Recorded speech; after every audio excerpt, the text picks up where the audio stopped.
What's up everyone? Welcome back to another wod-science video. Winning the CrossFit Games. How awesome must that be? A third straight title is within reach. $275,000 within reach for Rich Froning.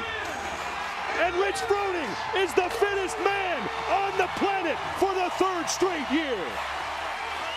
But realistically, winning the CrossFit Games is a monumental challenge.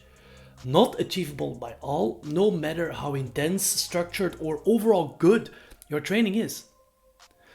In this video, I will discuss the role of talent in sports using data from previous CrossFit Games podium finishers. I will explain how setting goals can help you become the best version of yourself regardless of your talent or your level of performance. Alright, let's get started.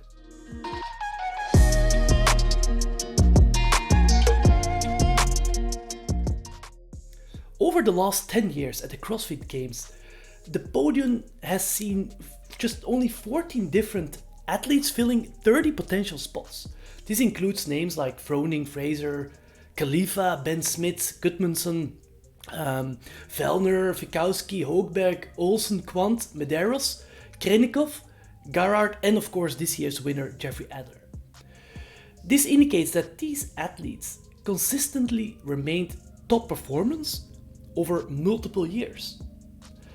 We all know Matt Fraser's motto, it's HWPO, hard work pays off. It kind of infers, at least to me, that hard work makes you become an amazing athlete and that talent per se comes, let's say, at the second place. Is this actually true? And what is talent actually? Talent can be defined in many ways, but a good way, in my opinion, is natural aptitude or skill. Key here is natural, which infers that it comes from the parents. In other words, it's inherited. If we look at the three legends from the males in the sport, Froning, Fraser and Khalifa, a good way to define talent is to have a look how well they performed in their rookie year. They were new back then to the sport, they did not have tremendous training background and they were not really familiar with all the tests presented to them. Did they perform well in their first year? You bet. Rich Froning, he won the games from 2011 to 2014 as an individual and came second in his rookie year at age 23. I mean, take a look at this man's resume. In all the games he participated as an individual, he won all of them except for two occasions where he came in second, once as an individual and once in a team. Talking about longevity in the sport. Matt Fraser, he won a cool 5 years in a row from 2016 to 2020 and played second too in his rookie year in 2014. Interestingly, he came in second again in 2015 and he stated in documentaries that this really fueled his determination to improve, especially in his weaker areas. Extreme talent, a great background in weightlifting and an enormous work ethic makes him one of the greatest in the sport. Other well-known athletes in the sport have had similar high finishes as a rookie. Patrick Vellner 3rd, Khalifa 3rd, Fikowski 4th, Garrard 3rd, all as a rookie. However, not just everyone boosted into the scenes as a rookie. Some athletes, not many, but some took a more gradual approach. For example, a reigning champion Jeff Adler, he took 33rd during his rookie games in 2019, then finished 5th in 2020, 13th in 21, 5th again in 2022, before finally winning it this year. Another great example of consistency and maybe slightly less pure talent, but great structured work ethos, obviously is Ben Smith. Smith took 64th in 2009, a series of top 10 places from 2010 to 2014, and then he won it all in 2015. You're thinking, what about the women? Reigning champion Mrs. Lara Horvath again had a great performance in her rookie year.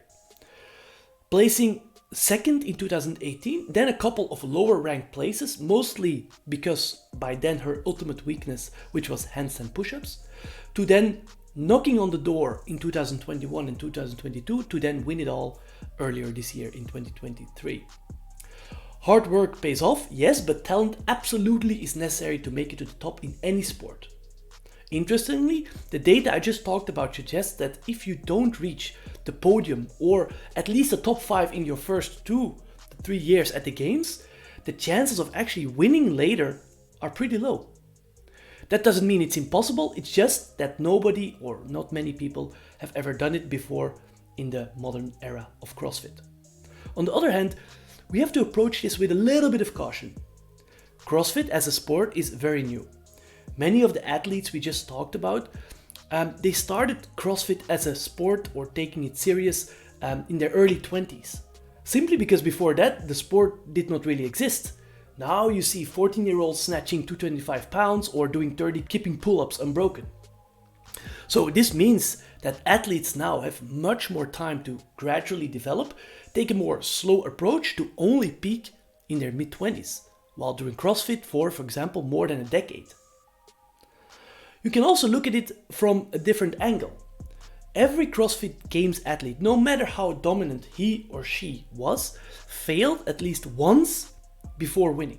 So I jumped up on the rope in the final event and went to try to pull, and I was like, oh, this isn't good. It's a little, my arms are shot. There's no, don't know what I'm doing with the legs. Guys are just flying up and down the rope. The guy that's in second at the time, Graham Holmberg, is just climbing the rope like it's nothing. Climbed the rope one time, hit the crossbar, started coming down and then fell from the top. His fall came as a crushing blow to his first place standing and his identity. Although he finished second overall, Rich left the games feeling defeated. We mortals would not call coming in second at the games failing, but those two champions obviously have repeatedly said in various interviews that for them coming in second meant outright failing. Do you need to fail at least once to become a true champion? The data from the CrossFit Games at least say so. This takes us to goal setting. Unless you immediately dominated every competition you ever entered as a beginning CrossFit athlete, you are likely better off picking a different goal than winning the games. All right? This is because science into motivation and also exercise training has shown that choosing a difficult but attainable goal is usually best. Key here is that you need short-term goals that you can reach on a rather regular basis. An example here, let's say you're a coach of a promising athlete, CrossFit athlete, 17 years old, structure a clear multi-year plan with achievable goals on a relative short term. These could be performance goals, such as snatching 245 pounds at age, 17, 18. Mental goals, like positive movement visualization before a snatch, or goals related to nutrition. Eat 350 grams carbs during a competition day. Relatively small and attainable goals. As a coach, you should not talk about winning the games at age 23. This is why sport performance and psychology coaches usually make their athletes focus on things that are, let's say, within their control. Like, for example, their own performance during training and also during competition. Alright, these are top athletes, but what about me? A regular Joe or Jane that just wants to become, let's say, the better version of myself doing sports or exercise. The same holds true here. Set small, attainable goals. For example, write them down and hold yourself accountable. This is, in my opinion, the best way to make progress. So what to take home from this video? The past 10 years of top-tier CrossFit competition demonstrate that extraordinary talent is definitely essential for eventually winning the CrossFit Games. Right? This is largely indicated by achieving very high rankings, often podium finishes, during rookie season, so starting off. Therefore, if you as an athlete are not dominating or at least doing very well in competitions leading up to the games, winning the CrossFit Games may not be a realistic goal for you.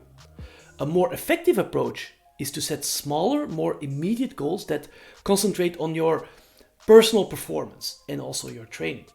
Strive to improve and to better yourself than rather focusing on or solely focusing on outperforming others. This mindset shift is definitely beneficial. You consistently achieve your personal goals. The added bonus of obviously beating others will simply naturally occur more often. Alright, that was it for today's video. Let us know in the comments if you have the talent or you think you have the talent to win the CrossFit Games. Stay fit, stay healthy, and catch you in the next one. Ciao!